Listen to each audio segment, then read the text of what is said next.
नमस्कार मित्रांनो, मी तुकाराम सुरनर जी आर आणि योजना या आपल्या यूट्यूब चॅनलमध्ये आपल्या सर्वांचं स्वागत आहे।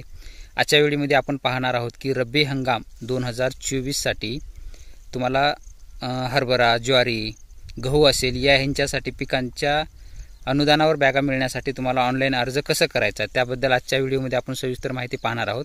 तर चला आपण आजच्या व्हिडिओला सुरुवात करूया।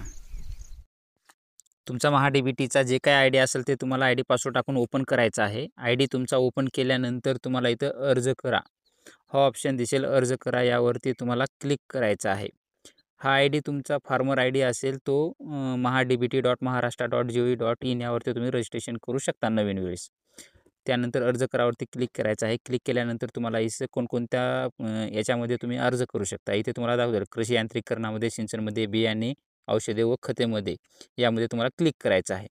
यामध्ये क्लिक केल्यानंतर तुम्हाला इथं पूर्ण डिटेल दाखवलं जाईल की माहिती दाखवली जाईल, आपणास कमाल 2 हेक्टरपर्यंत करता येईल, पीक प्रात्यक्षिकासाठी 100% अनुदान असेल आणि प्रमाणित बियाण्यासाठी 50% अनुदान असेल। त्याच्यानंतर तुमचं गाव ते इथं तुम्हाला दाखवलं जाईल। त्यानंतर तुम्हाला इथं निवडायचं आहे, पुढे तुमचं गट नंबर, गाव आणि तालुका ऑटोमॅटिक येईल। त्यानंतर तुम्हाला पुढे इथं पीक निवडायचं आहे, आपण हरभरा निवडलेला आहे। त्यानंतर अनुदानाचे हप्ते हवे असलेले कोणते आहे त्याच्यामध्ये प्रमाणित आहे आणि पीक प्रात्यक्षिक आहे। प्रमाणितमध्ये जुने पण आहे आणि नवीन पण आहेत आणि पीक प्रात्यक्षिक असेल त्याच्यामध्ये फक्त नवीन वाणमध्ये व्हरायटी दिलेल्या आहेत। आपण पीक प्रात्यक्षिकमध्ये जुन्यामध्ये क्लिक करून इथं जुने केलेलं आहे, म्हणजेच आपण 50% वर, नवीन पण त्याच्यामध्ये दिलेले आहेत।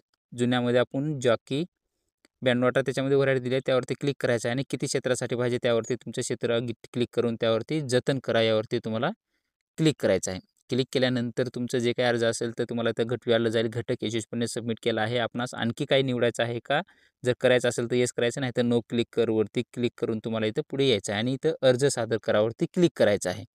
अर्ज सादर करावरती क्लिक केल्यानंतर तुम्हाला इथं बाकीचे माहिती जाईल की तुम्ही कोणकोणत्या घटकासाठी अर्ज करताय ते तुम्हाला पाहायचं आहे। पहावरती क्लिक करून तुम्ही ज्या घटकासाठी अर्ज केलेले आहेत ते तुम्हाला इथं दाखवलं जाईल। त्यामध्ये तुम्हाला प्रेफरन्स कोणत्याला प्राधान्य द्यायचं आहे त्यावरती तुम्हाला इथं 1 नंबर आणि 2 नंबर टाकून घ्यायचं आहे। तर आपण इथं जे काही मनुष्यचलित अवजारासाठी आपण पंप केला होता त्याला आपण प्राधान्य द्यायचं नाही आहे, म्हणून आपण त्याला 2 नंबरवरती ठेवणार आहोत आणि अनुदानावर बियाण्यासाठी 1 नंबर करून इथं बाजूच्या चेकबॉक्सवर क्लिक करून अर्ज सादर करा यावरती आपण क्लिक करणार आहोत। त्यानंतर तुम्हाला पेमेंट करून घ्यायचं आहे आणि जे काय असेल ते आपला अर्ज सबमिट केला जाईल। भेटूया नवीन माहितीसह, धन्यवाद।